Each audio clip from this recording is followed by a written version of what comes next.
d'ajustement. Souvent, au cours d'une journée, on organise tout pour faire ce qu'on a à faire, et puis on mange quand on a le temps. En vrai, quand on regarde les populations qui vivent longtemps et en bonne santé, en fait, elles prennent le temps de manger, de s'asseoir, de marquer une pause, de partager un repas. C'est assez français en plus, ça, de Et base. c'est notre tradition, mais on l'a perdu. Le midi, c'est la productivité, c'est on va à l'école, on n'a pas le temps. Le matin, imagine la journée type d'un écolier.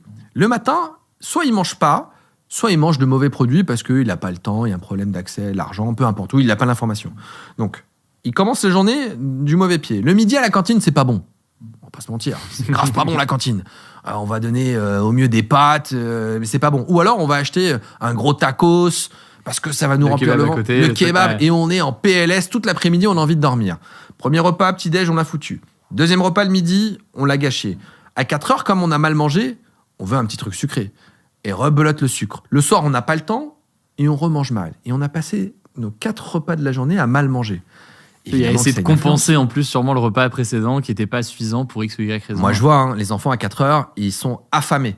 Les adolescents, ils ont grave faim parce qu'ils ont tellement mal mangé le midi qu'ils ont faim. C'est là, il y en a pas mal qui partent du coup. Bah oui, moi je regarde, quand je vais chercher mes enfants à l'école, je regarde les gâteaux et je dis, ah ouais, ils ont acheté des BN, ils ont acheté des Princes, ils ont acheté des cookies.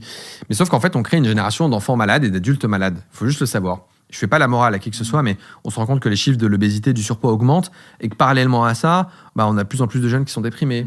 On se rend compte qu'on a des patients qui ont de l'arthrose de plus en plus jeunes, des maladies cardiovasculaires de plus en plus jeunes. Mais pourquoi ? Parce que notre alimentation, elle est mauvaise. Et elle est mauvaise parce que les industriels aussi ont une grande part de responsabilité. Il y a une question d'équité. En vrai, quand on n'a pas beaucoup d'argent, on mange moins bien parce que les produits, les industriels, ils nous mettent des trucs de mauvaise qualité. Donc oui, ça coûte de l'argent. Mais ça, c'est une question en plus peut-être politique. Ouais. Et c'est vrai que du coup, il y a la question économique.